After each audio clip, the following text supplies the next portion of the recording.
इस क्वेश्चन को देखिए, यहां पर उसने बोला consider a reaction a G b H, a times G plus b times H gives product, gives product. Okay, फिर उसने हमसे बोला when concentration of both the reactant G and H is doubled the rate increases 8 time. जबरदस्त, ध्यान सुनिए, ध्यान से सुनिए। केस वन, केस वन उसने हमसे क्या बोला, संभालना भाई, जी रिएक्टेंट है, इसको भी 2 टाइम्स कर दिया, बोलिए हाँ। और H एक रिएक्टेंट है, इसको भी 2 टाइम्स कर दिया। मैंने कुछ नहीं बोला है, उन्होंने ही बोला है, ठीक, उन्होंने ही बोला है, मैंने कुछ नहीं बोला है, ठीक। तो ऐसा करने से जो रेट न्यू हो गया वो 8 टाइम्स हो गया,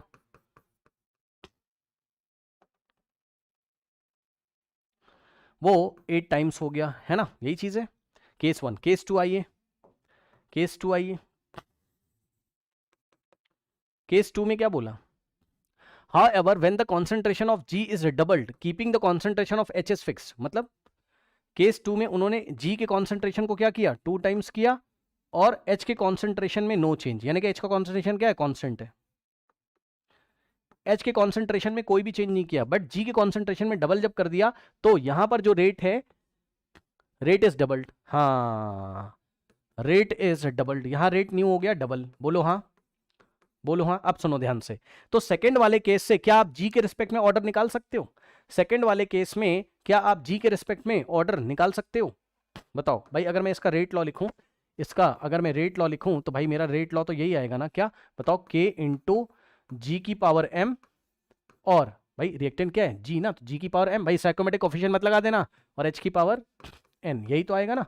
तो ये बताओ कि जी के रिस्पेक्ट में ऑर्डर कितना हो जाएगा, जी के रिस्पेक्ट में जो ऑर्डर है एम की वैल्यू कितना हो जाएगा बताओ। वो हमें सेकंड डेटा से पता चल गया ना, मानते हो कि नहीं? क्योंकि देखो सेकंड में आप एच की कॉन्सेंट्रेशन तो चेंज नहीं कर रहे हो, तो एच की वजह से रेट में चेंज नहीं आएगा। तो ये जो भी रेट में चेंज आया है किसकी वजह से आया होगा, जी की वजह से। जी को डबल करने से रेट डबल हो गया, जी को डबल करने से रेट डबल हो गया, तो जी के रिस्पेक्ट में जो ऑर्डर होगा वो फर्स्ट ऑर्डर होगा, मानते हो कि नहीं? तो यहां से हम चुपके से हमने क्या किया, हमने जी के रिस्पेक्ट में ऑर्डर निकाल लिया यार, ठीक है। तो ऑर्डर विद रिस्पेक्ट टू जी कितना आ गया, 1 आ गया, चलो कम से कम इतना तो आया। अब जब इतना आ गया तो हमने क्या किया, हम ऊपर चले गए डेटा नंबर 1 में, हम ऊपर चले गए डेटा नंबर 1 में, ठीक है, फर्स्ट डेटा में।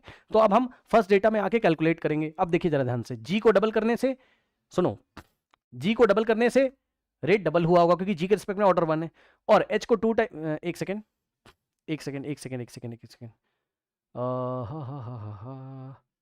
एक सेकेंड, कोई इन्फॉर्मेशन, 1 सेकेंड, 8 टाइम्स हो गया ना।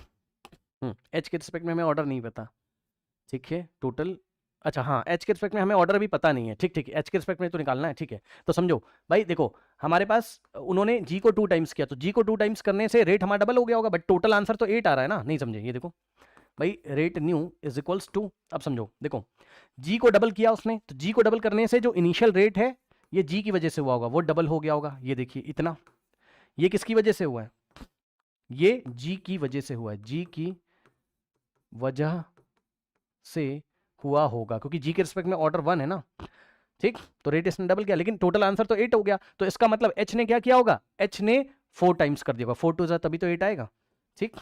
तो एच की वजह से ये 4 हो गया, एच की वजह से, यानी कि ये देखिए 4 को क्या लिखोगे, 2 का स्क्वायर, और इंटू 2 इंटू रेट इनिशियल। अब आप समझे, बताओ ध्यान से। तो यहां पर अगर आप देखोगे तो एच की वजह से ऑर्डर कितना आ जाएगा, 2, नहीं समझे? मतलब एच के रिस्पेक्ट में ऑर्डर कितना आ जाएगा, 2, बोलिए हाँ, नहीं समझे?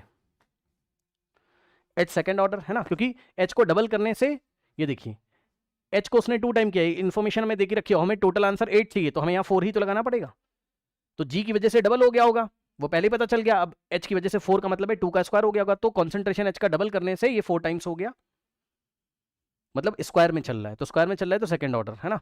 अब टोटल ऑर्डर कितना आ जाएगा रिएक्शन का, टोटल ऑर्डर ऑफ रिएक्शन कितना हो जाएगा बताइए, जी के रिस्पेक्ट में 1 यानी कि m प्लस n करेंगे, और h के रिस्पेक्ट में 2, तो टोटल ऑर्डर हमारे पास 3 आ गया। कोई ऑप्शन है, option D is the correct answer, ठीक, option D is the correct answer. कोई समस्या बताइए? नहीं,